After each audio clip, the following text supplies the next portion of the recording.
Unreserved ticketing system मतलब अनारक्षित जो टिकट हम लेते हैं यूपीएस काउंटर से। जब कोविड के पहले जो गाड़ियां चलती थी जनरल डिब्बे की, तो उसके टिकट लेने के लिए हम लोगों को यूटीएस के टिकट लेने पड़ते थे। इसमें आरक्षण नहीं होता है, इसलिए हम इसको यूटीएस अनरिजर्व टिकटिंग सिस्टम कह के बुलाते हैं। ठीक है। और पीआरएस होता है पैसेंजर रिजर्वेशन सिस्टम। इसमें हम सारे आरक्षित टिकट लेके ही यात्रा कर सकते हैं। तो इसका हमारे इंडियन रेलवे ने एक अलग नेटवर्क बनाया है।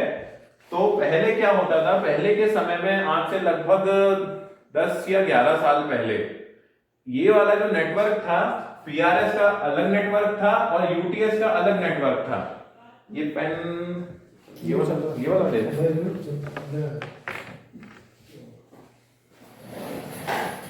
अगर हम बात करें पहले वाले सिस्टम की, तो पहले पीआरएस का अलग नेटवर्क होता था, यूटीएस का अलग नेटवर्क होता था। दोनों अलग अलग नेटवर्क होते थे। पीआरएस का जो नेटवर्क था, हम लोग चूंकि जबलपुर में है, जबलपुर डिवीजन है हमारा, तो जबलपुर डिवीजन जो था हमारा, जोन जो बने 2003 में इतने सारे जोन बने, 16 जोन 17 जोन है आज की डेट में। तो हम जो थे वो सेंट्रल रेलवे से कनेक्टेड थे। जबलपुर ये पुराने लोग सब जानते होंगे, हम लोग सेंट्रल रेलवे के अंतर्गत आते थे। बम्बई इसका हेडक्वार्टर था, जीएम जो है बॉम्बे में बैठते थे। तो अभी भी जो सेटअप है हमारी कनेक्टिविटी का, वो वहीं से ही है। हम अभी भी बॉम्बे से कनेक्टेड हैं। बॉम्बे सेंट्रल रेलवे के अंडर में पहले थे Poona division, Nagpur division, Jabalpur division, Mumbai division, आपका इधर झांसी डिवीजन, भोपाल डिवीजन, ये सारे सेंट्रल रेलवे में आते थे। जब ये जोन बना तो इसमें मात्र 3 डिवीजन आ गए अपने, कोटा, जबलपुर और भोपाल। अब इन 3 डिवीजन में हम आज भी बॉम्बे से ही कनेक्टेड है। हमारा जो सर्वर है वो आज भी मुंबई से ही कनेक्टेड है। लेकिन जो जैसे पहले झांसी डिवीजन सेंट्रल रेलवे में आता था, वो अब एनसीआर इलाहाबाद से कनेक्टेड हो गया। उसकी पीआरएस की कनेक्टिविटी जो है वो दिल्ली से हो गई। ठीक है। तो पुराने समय की बात करूं तो हम लोग जो कनेक्टेड होते थे वो सीएसटीएम से कनेक्टेड होते थे। ये ओल्ड टाइम की बात कर रहा हूं। ये जो जबलपुर था ये सीएसटीएम से कनेक्टेड था। ठीक है। ये पीआरएस के लिए हम जो पीआरएस का नेटवर्क लेते थे वो हम सीएसटीएम से लेते थे, मुंबई से। और उस समय जो हम यूटीएस चलाते थे, अनरिजर्व टिकटिंग सिस्टम का जो सिस्टम था, वो हम एनडीएलएस से लेते थे।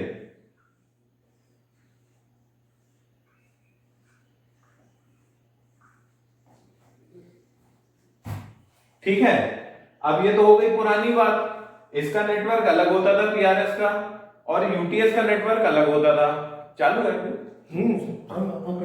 दोनों के नेटवर्क अलग अलग होते थे। एक नेटवर्क को हम दिल्ली से एक्सेस करते थे, दूसरे नेटवर्क को हम सीएसटीएम मुंबई से एक्सेस करते थे। समय बीतता गया। पहले क्या होता था, यहां तक हम मक्स यूज करते थे, मल्टीप्लेक्सर लिंक के लिए। यहां मक्स लगता था, यहां मक्स लगता था, यहां मक्स लगता था, यहां मक्स लगता था। मक्स जो है दोनों एंड पे लगता था, बॉम्बे में भी लगता था, जबलपुर में भी लगता था। ठीक है। और वहां ऐसे दिल्ली में लगता था, फिर जबलपुर में उसका चैनल आता था। तो होता ये था कि पहले ये दोनों नेटवर्क अलग अलग थे, हमें अलग अलग मेंटेन करने पड़ते थे। फिर समय के साथ क्या हुआ, ये बात है 2009 के आसपास की, 2009 या 2010 में इनको दोनों को क्लब कर दिया गया, यूटीएस को और पीआरएस को। इसको नाम दे दिया गया यूटीएन। ठीक है। यूटीएन का फुल फॉर्म है यूनिफाइड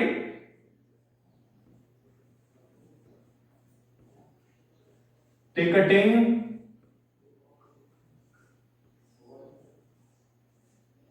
नेटवर्क। क्या है विजय? माइक बंद हो गई। अच्छा, माइक म्यूट है, कोई बात नहीं। यूनिफाइड टिकटिंग नेटवर्क हो गया ये अपना यूटीएस और पीआरएस का। ये कैसे संभव हो पाया? अब मैं इसको मिटा रहा हूं।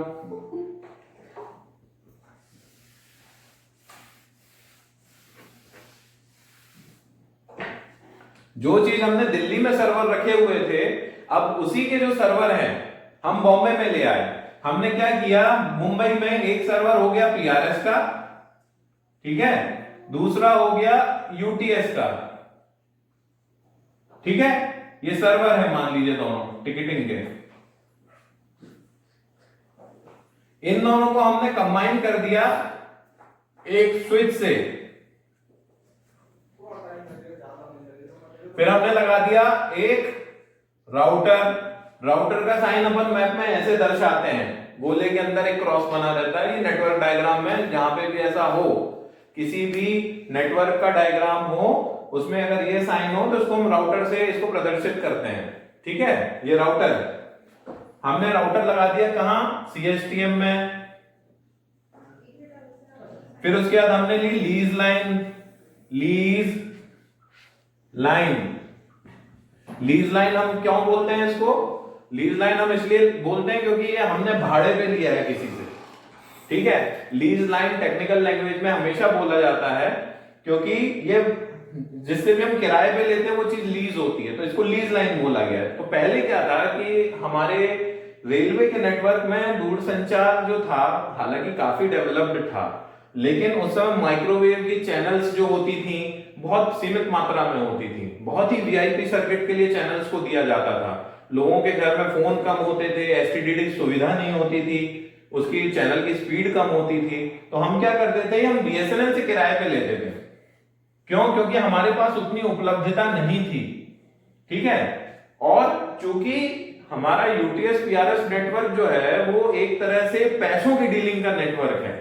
आपका रेलनेट थोड़ी देर के लिए बंद हो जाए, हाँ बड़े अधिकारी का बंद हो जाए तो बहुत समस्या हो जाती है, डिविजनल लेवल के अधिकारी का या एडीएसटी का या किसी का भी ऐसे अधिकारी लोगों का अगर बंद हो जाए, जीएम का बंद हो जाए तो हड़कंप मच जाता है। लेकिन फिर भी अगर उनका इंटरनेट बंद है तो वो अपने दूसरे रास्ते से इंटरनेट चला के अपना काम कर सकते हैं। यहां पर यूटीएस पीआरएस में अपन क्या होता है, जितनी देर अपना नेटवर्क बंद रहेगा तो रेलवे को पैसे की हानि होगी, क्षति होगी, तो इसलिए इस नेटवर्क को प्रोटेक्ट करना बहुत जरूरी है। आज की डेट में हम एफओआईएस को भी प्रोटेक्ट करते हैं, रेलनेट को भी प्रोटेक्ट करते हैं, लेकिन सबसे पहले जो प्रोटेक्शन का जो एक कंसेप्ट आया था कि प्रोटेक्टेड सर्किट होना चाहिए, वो आया था कंट्रोल, क्योंकि वो ट्रेन मूवमेंट से रिलेटेड है, उससे भी रेलवे को पैसे की क्षति पहुंचती है। दूसरा आया था पीआरएस और यूटीएस। एक समय में इसमें मुश्किल से 10 मिनट का भी लिंक फेलियर बर्दाश्त नहीं किया जाता था, कंट्रोल ऑफिस में रिपीट हो रहा है, कहीं कहीं रिपीट हो रहा है। तो इसलिए क्या किया हमने, सीएसटीएम से जब जबलपुर को जोड़ा तो ये था अपना जबलपुर का राउटर, जबलपुर का डिविजनल हेडक्वार्टर का राउटर था। डिविजनल हेडक्वार्टर मतलब जबलपुर स्टेशन का राउटर था। तो हमने क्या किया, सीएसटीएम को एक बीएसएनएल लिंक से जबलपुर जोड़ा और एक अपनी थी रेलवे की लिंक, ठीक है। लीज लाइन इसलिए हुई क्योंकि हमने किराए से ली है, और ये रेलवे लिंक इसलिए हुई क्योंकि अपनी खुद की रेलवे की है। तो हमने 2 MB की 2 सर्किट ले लिए, ये 2 MB का है, ये 2 MB का है, हमने जबलपुर को जोड़ दिया। अब इन केस कभी रेलवे की ओएफसी कट जाती है जबलपुर से बॉम्बे के बीच में, तो हम इस पे चला सकते हैं, और कभी बीएसएनएल अगर कटती है तो हम इस पे रह सकते हैं, ठीक है। तो ये तो कनेक्टिविटी हो गई सीएसटीएम से जबलपुर की। अब जबलपुर से आगे जो हमारा नेटवर्क गया वो इस तरह से गया, ये मान लीजिए कटनी था, ठीक है, फिर ये हो गया सतना, फिर ये कटनी से एक चला गया आपका दमोह, सागर,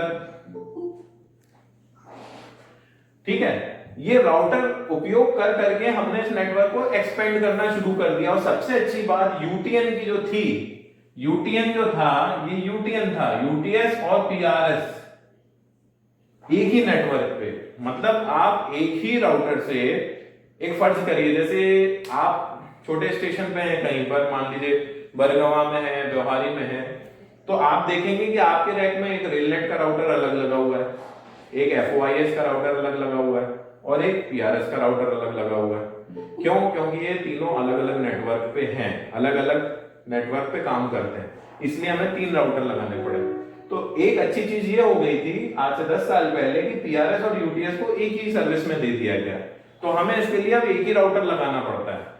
एक ही राउटर लगाने से एक फायदा और हुआ, जैसे व्यवहारी वाले हैं, आपके पथरिया पीआरएस वाले हैं, ये जो छोटे छोटे स्टेशन है, वहां एक ही थिन क्लाइंट पे दोनों सेवाएं मिल जाती हैं। उस पे आपका यूटीएस भी चल जाएगा, उस पे पीआरएस भी चल जाएगा।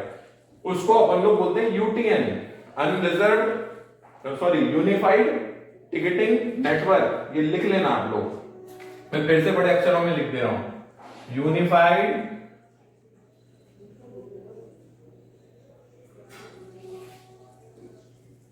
ये हो जाएगा यूनिफाइड,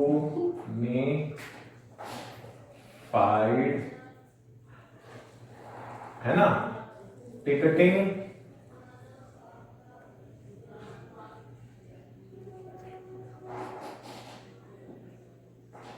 नेटवर्क। नेटवर्क तो सबको पता है, ये यूनिफाइड मतलब ये वाला यूनिफाइड, ठीक है। यूनिफाइड में आप दोनों सर्विसेज में कंबाइंड है, इससे आप यूटीएस और पीआरएस दोनों की सुविधा ले सकते हैं। इतना आप लोगों को अभी तक समझ में आया? कोई एक आध व्यक्ति जवाब दे दे, कुछ डाउट है तो पूछें, कोई बोल सकते हैं। मिस्टर राम भुवन कुमार जी, कुछ इसमें आप लोग कोई भी डाउट हो तो पूछ सकते हैं। हम लोग क्या पढ़ाई कराने वाले क्षेत्र से नहीं आते हैं, इसलिए हम क्या प्रैक्टिकल बातें ज्यादा करते हैं लेक्चर में, ठीक है ना। हो सकता है कुछ लोगों को नहीं समझ में, ज्योति है नई कैंडिडेट है, उसको हो सकता है थोड़ा सा समझ में नहीं आ रहा हो, लेकिन हम इसलिए पीछे की हिस्ट्री से शुरू कर रहे हैं कि जो व्यक्ति अभी नए कदम रखे हैं इस फील्ड में आए तो थोड़ा सा उनको पता रहना चाहिए, ठीक है। अब एक छोटा सा अपन एक चर्चा कर लेते हैं। ये बेटा दूं, सब लोग एक दूसरे के बोलने का इंतजार करते हैं। अच्छा मैं नहीं बोलता, कोई वहां से बोल देगा, है ना।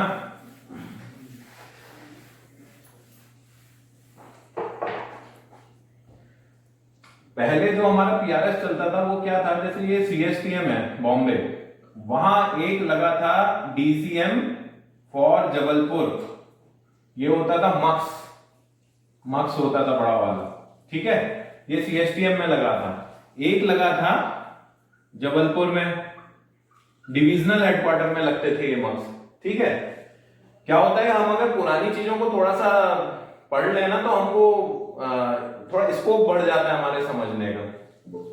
तो डेटा कंबाइनर एंड मल्टीप्लेक्सर एक मक्स होता था, एक सीएसटीएम में होता था, एक जबलपुर में होता था, ठीक है। इसमें भी हम लीज लाइन लेते थे, एक बीएसएनएल की लेते थे, एक लेते थे रेलवे की। अच्छा अब क्या होता था, जबलपुर कहां कनेक्टेड था, ये था कटनी, फिर था ये आपका सतना, बहुत सारे स्टेशन थे, सागर, ठीक है। फिर इधर आपका हो गया रीवा। इस मक्स से हमने बीएसएनएल की लीज लाइन ली हुई थी, बीएसएनएल की लाइन से। रेलवे की उस समय थोड़ी कम हुआ करती थी, ओएफसी नहीं बिछी थी, तो हमने ये लीज लाइन पे हमने इतने सारे लोकेशन, और भी थे 17 लोकेशन तक हो गए थे इस वाले सिस्टम में, तो अपन चलाते थे। अब इस सिस्टम की खामी क्या थी, चलो ठीक है, रेलवे कट गई, ठीक है, तो आपका पूरा शिफ्ट हो जाता था बीएसएनएल पे। तो जबलपुर का पूरा डिवीजन बीएसएनएल पे इसका टिकटिंग नेटवर्क काम करता था, ठीक है। ये कौन आ गए, राजेश महावर।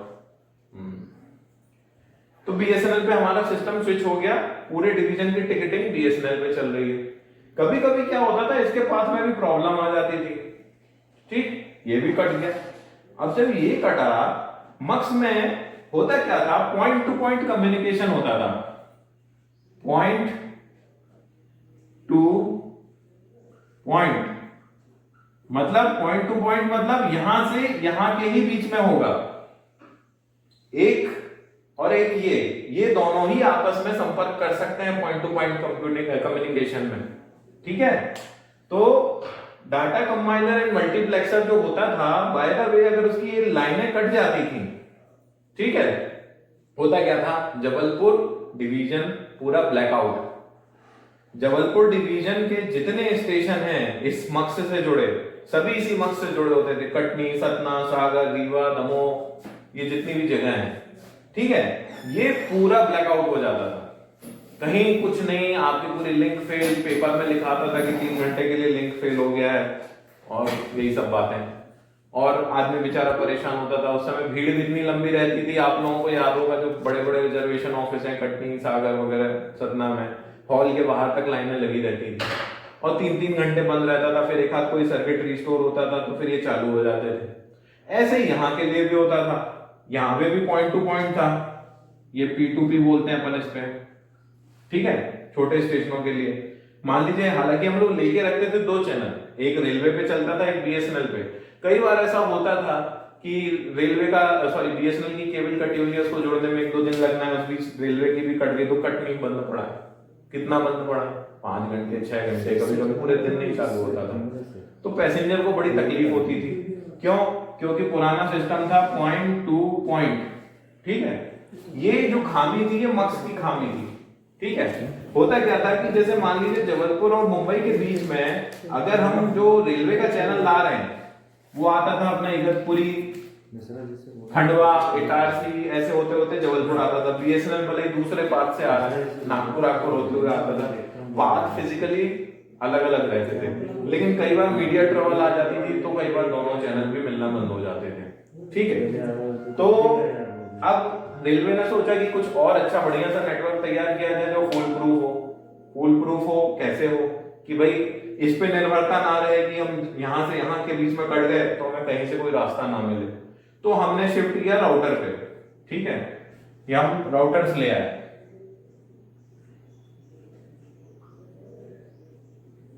ये हम ले आए राउटर, ठीक है। एक ऐसी बात बता रहा हूं, मतलब ये नॉर्मल सी बात है, हर किसी को उतना आइडिया नहीं है। राउटर क्या है? लेयर 3 डिवाइस होती है, OSI लेयर होती है। आप लोग थोड़ी बहुत नेटवर्किंग पढ़ेंगे, OSI की जो लेयर्स होती हैं उसमें तीसरी नंबर के लेयर पे राउटर आता है, नेटवर्क लेयर पे।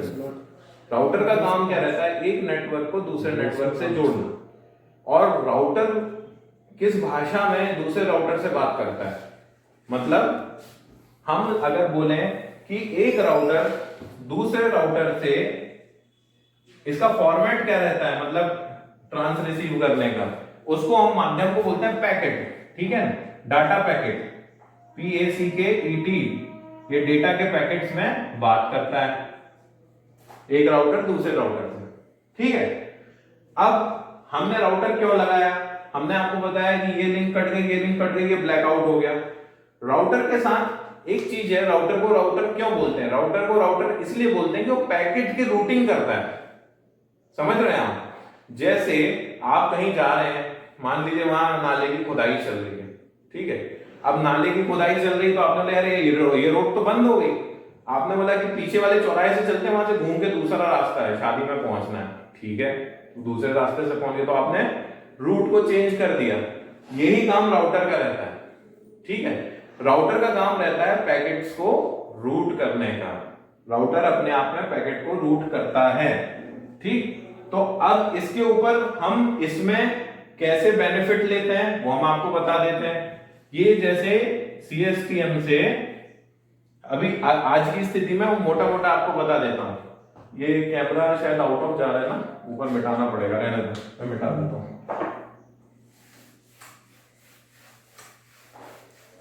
इसमें कौन सा फोल्डर है? ये कौन सा है? कौन सा है इसमें? इसमें है PRS नेटवर्क वाला।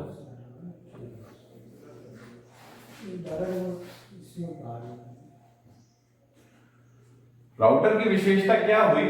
ये हमारा मुंबई का राउटर है, CSTM, ठीक है। अब CSMT हो गया, छत्रपति शिवाजी टर्मिनस होता था पहले, हम वही लिख रहे हैं, आदत है, ठीक है। तो ये राउटर जुड़ा था ये जबलपुर के डिविजनल हेडक्वार्टर राउटर से, ये जबलपुर हो गया, ठीक। अब ये थी मान लो एक रेलवे की लाइन, ठीक। अब यहां से हमने एक BSNL की और ले ली, चलो 2 रूट हो गए। दो तो पहले भी हुआ करते थे हमारे पास, कोई खास फर्क नहीं है, ठीक। अभी शेयर मत करना है। अब हमने क्या किया, चूंकि ये WCR का जोनल राउटर है, वहां WCR जोनल राउटर, मतलब जो बॉम्बे में राउटर लगा है वहां WCR के लिए एक राउटर लगा है जिससे कि 3 डिवीजन आपस में कनेक्टेड है। 3 डिवीजन कैसे? एक जबलपुर हो गया, एक भोपाल हो गया और एक हो गया कोटा। ये यहां से ये भी कनेक्टेड हो गए। अब क्या फायदा हुआ? अब फायदा ये हुआ कि हमने कोटा से जबलपुर को जोड़ दिया, भोपाल से जबलपुर को जोड़ दिया। अब बाय द वे इसमें एक हम राउटिंग प्रोटोकॉल का उपयोग करते हैं, उसको हम बोलते हैं OSPF। राउटर में OSPF इसका होता है मतलब ओपन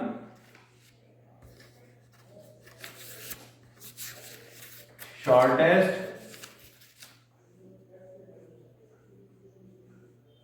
पाथ, ये लिख लेना भैया। हाँ, first open shortest path first, मतलब हम जो इसमें यूज कर रहे हैं PRS के, इसमें जो नेटवर्किंग यूज कर रहे हैं वो OSPF पे आधारित है। OSPF का मतलब वो होता है open shortest path first. Open मतलब खुला हुआ, शॉर्टेस्ट मतलब सबसे छोटा, पाथ मतलब रास्ता पहले, मतलब खुला हुआ सबसे छोटा रास्ता पहले। समझ गए? इसका मतलब ये होता क्या है कि ये जो राउटर्स होते हैं इसके अंदर भी एक ऑपरेटिंग सिस्टम होता है खुद का, इंटर नेटवर्किंग ऑपरेटिंग सिस्टम बोलते हैं उसको। जैसे आपके लैपटॉप में होता है, एंड्रॉइड फोन में होता है। बगैर ऑपरेटिंग सिस्टम के आपको ग्राफिक्स नहीं देखने मिलते हैं, आपको चीजों को जमाने नहीं मिलता, उपयोग करने नहीं मिलता। तो वैसे ही राउटर के अंदर इंटर नेटवर्किंग ऑपरेटिंग सिस्टम होता है खुद का। उसके बाद उसके अंदर जैसे हम पावर सप्लाई देते हैं तो वो अपने प्रोग्राम को रीड करता है और रन करना शुरू कर देता है। ठीक, तो इसमें क्या होता है, ये राउटर जो है रूटिंग टेबल अपने अंदर बनाता रहता है थोड़ी थोड़ी देर में। उसका काम होता है जब आप उसमें डाल देते हो कि हम OSPF पद्धति का यूज करेंगे इस राउटर में, जब हम कॉन्फ़िगरेशन करते हैं राउटर का तो हम उसमें डालते हैं, कुछ कमांड्स होती हैं कि हम OSPF पद्धति का यूज करने वाले हैं। OS पद्धति मतलब खुला हुआ सबसे छोटा रास्ता। तो राउटर उस हिसाब से अपने जो है एल्गोरिथम और अपने टेबल्स बनाने लगता है। राउटर क्या है, थोड़ी थोड़ी देर में ऐसे करके अपने सबसे छोटा रास्ता ढूंढता है, क्योंकि उसकी नेटवर्किंग में हम डिफाइन करते हैं, जब हम इसको कॉन्फ़िगरेशन करते हैं तो हम इसमें डिफाइन करते हैं कि सुनो जबलपुर, तुम दाएं हाथ से भोपाल से जुड़े हो, बाएं हाथ से कोटा से जुड़े हो, सीधे हाथ से तुम बॉम्बे से जुड़े हो। हम उसमें IP डालते हैं, डिस्क्रिप्शन डालते हैं, हम राउटर के अंदर उसको सब समझाते हैं। सबसे पहले जैसे बच्चा पैदा होता है तो आप समझाते हो ना, ये तुम्हारा चाचा है, ये तुम्हारा मामा है। वैसे ही जब ये इसको हम सबसे पहले इनिशियल कॉन्फ़िगरेशन करते हैं, इसमें कुछ भी नहीं होता है, सिर्फ इसका ऑपरेटिंग सिस्टम होता है। हम इसको बताते हैं तुम्हारा नाम क्या है, तुम्हारा नाम है जबलपुर राउटर, तुम्हारा IP क्या है, IP मतलब आपकी खुद की आइडेंटिटी क्या है, नेटवर्क पे आप किस IP एड्रेस से जाने जाओगे, ये हम उसको बताते हैं। आपके अंदर 4 पोर्ट है, हम उसको बताते हैं, 4 सीरियल पोर्ट है, एक ईथरनेट पोर्ट है। आपका ईथरनेट पोर्ट का IP ये रहेगा और सीरियल पोर्ट के IP ये रहेंगे, हम उसको बताते हैं। फिर हम उसको बताते हैं आप अपने सीरियल पोर्ट 1 से आप भोपाल से जुड़ोगे, ये भी हम बताते हैं। फिर हम बोलते हैं सीरियल पोर्ट 2 से आप कोटा से जुड़ोगे, सीरियल पोर्ट 3 से आप बॉम्बे से जुड़ोगे। इतना हम इसको समझा देते हैं। ठीक, फिर इसके बाद हम इनकी लिंकों को आपस में जोड़ देते हैं, पावर ऑन करते हैं। जब पावर ऑन करते हैं तो राउटर के अंदर जो हमने उसको समझाया है उसके लिए वो प्रोग्राम रन करना शुरू करता है। हाँ भाई, भोपाल मिला कि नहीं मिला, हाँ मिल गया, लिंक होके मिलने लगता है, पिंग होने लगता है। अच्छा, कोटा मिला कि नहीं, हाँ मिल गया, ये मिल गया, हाँ मिल गया। सही पोर्ट पे सही कनेक्शन आप लगाएंगे और लिंक अगर सही होगी तो सबसे हैंडशेक हो जाएगा, ये राउटर नेटवर्क में अस्तित्व में आ जाएगा। ठीक है, तो अब ये नेटवर्क में जब आ जाए तो ये OSPF चालू करेगा अपनी प्रक्रिया कि हमको हमारी प्रायोरिटी है पहुंचना यहां WCR के जोनल राउटर पे। तो ये थोड़ी थोड़ी देर में अपना प्रोग्राम रन करेगा और ये देखेगा कि हमें यहां पहुंचने के लिए ये वाला रास्ता छोटा है, ये वाला रास्ता छोटा है कि ये वाला रास्ता छोटा है। तो वो ऐसे कैलकुलेट करेगा कि टाइम के आधार पर वो अपने डेटा के, हमने क्या बताया था, पैकेट में बात करता है राउटर, पैकेट छोड़ेगा यहां के लिए। तो अब यहाँ के लिए जब पैकेट छोड़ रहा है तो सबसे जल्दी उसको ये वाले पैकेट रिसीव हो रहे हैं, अगर लिंक सही है तो। ठीक, अब जब लिंक सही है तो ये वाले पैकेट इसको जब रिसीव हो रहे हैं तो इसको सबसे छोटा रास्ता यही लगेगा। तो अपने नीचे का जो टिकटिंग सिस्टम है, यहाँ पर जो टर्मिनल और ये सब काम कर रहे हैं, टिकट बना रहे हैं, उनको सबसे छोटे रास्ते से ही इसका पाथ देगा, ओपन शॉर्टेस्ट पाथ फर्स्ट। अब राउटर और मक्स में क्या फर्क होता है, मैंने बताया था मक्स मतलब पॉइंट टू पॉइंट, दोनों केबल कट गई, आप बैठ गए। अब राउटर में क्या है, मान लो यहां रेलवे कट गई और बीएसएनएल थोड़ी देर बाद कट गई, तो इसने फिर अपना ओएसपीएफ चलाया। मेरे पास सबसे छोटा पास कौन सा है रास्ता यहां पहुंचने का, इसने बोला कोटा के थ्रू जाऊं या भोपाल के थ्रू, तो भोपाल का टाइमिंग कम बता रहा है, तो जबलपुर में भोपाल के थ्रू होते हुए चलने लगा। तो आप समझ रहे हो राउटर की उपयोगिता क्या है। राउटर के होने से अगर आपकी सीधी लिंक कट जाती है तो डाइवर्टेड रूट से खुद ब खुद चलने लगता है। मान लो कोटा कट गई, जबलपुर कोटा भोपाल से चल रहा है, फिर कोटा जुड़ जाती है, किसी वजह से भोपाल कट गया, तो अपने आप क्या करेगा, ये तो कटा ही हुआ है, ये भी कट गया, फिर तीसरा पाथ खोज लेता है ओएसपीएफ के थ्रू। तो आपके कम्युनिकेशन लिंक में फेलियर आता ही नहीं है, 95% नहीं आता। तो आज आप किसी भी उसकी बात कर लें, पीआरएस नेटवर्क में, एफओआईएस में, हमेशा जो हमारे अधिकारी होते हैं इसी कोशिश में लगे रहते हैं, प्रोटेक्शन नहीं है क्या, प्रोटेक्शन नहीं, प्रोटेक्शन इसको बोलते हैं। बस अगर अपन ने प्रोटेक्शन बना दिया तो कोई भी दो पाथ कटने पे तीसरा पाथ चालू रहता ही है। यही आधार कंट्रोल पे भी लागू होता है, लेकिन कंट्रोल अभी इसके अंदर नहीं आता, तो इसको अपन प्रोटेक्शन बोलते हैं। ठीक, यहां तक तो क्लियर है। एक आध कोई बीच में आप बोल सकते हैं। राजेंद्र साहू जी भी जुड़ गए हैं, यहां तक क्लियर है आप लोगों को। ज्योति बोलिए बोलिए। हाँ जी, कौन? पूरन बोलिए।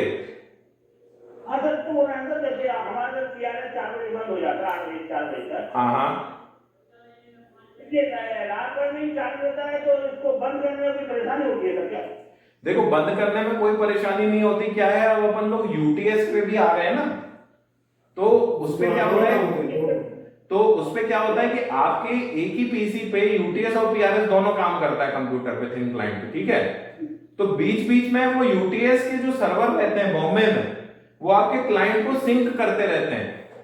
ठीक है, कब से टिकट नहीं बना, कितने दिनों से टिकट नहीं बना, ऐसे करके आपको पता नहीं चलता, बैकग्राउंड में सिंक चलता रहता है। तो कई बार भले ही अभी अपन जनरल टिकट नहीं बेच रहे हैं, लेकिन हमारे पास कमर्शियल वालों का फोन आता है कि सर बोले आपका मान के चलो मड़वास का या कहीं का छोटे स्टेशन का थिन क्लाइंट 3 दिन से नेटवर्क में नहीं आया, तब हम आप लोगों को संपर्क करते हैं, है ना। क्योंकि रेलवे अपना काम कर रहा है, जो सेठ है वो अपने कर्मचारी से हिसाब किताब लेता रहेगा, चाहे बिक्री हो चाहे ना हो,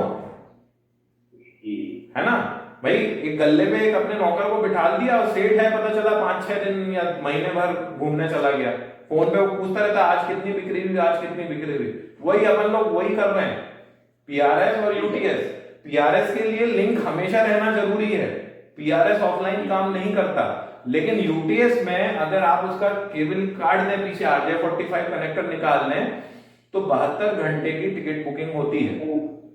ठीक है, तो वही चीज को वो थोड़ी थोड़ी देर में यूटीएस का सर्वर उससे लेता रहता है, वो इंफॉर्मेशन कि अभी क्या पोजीशन है, कोई रिपोर्ट निकालनी है, कुछ करना है, इस तरह से। जी 1 सेकंड बस पॉज दूंगा, ले लो आराम से चेयर पे। वो भी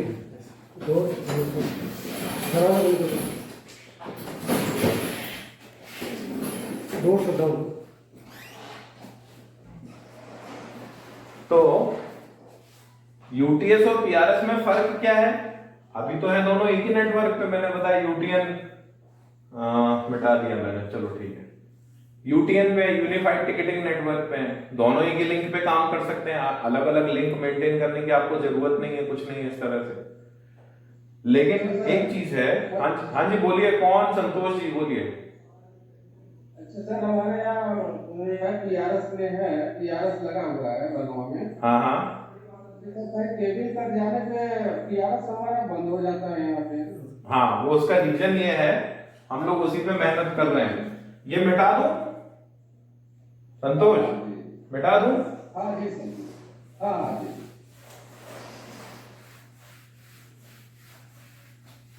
ये मक्स और राउटर के बीच में का डिफरेंस समझ में आ गया आप लोगों को? राजेंद्र बात करिए। राजेंद्र शायद सुन नहीं पा रहे हैं, और कौन सुन पा रहे हैं उनको?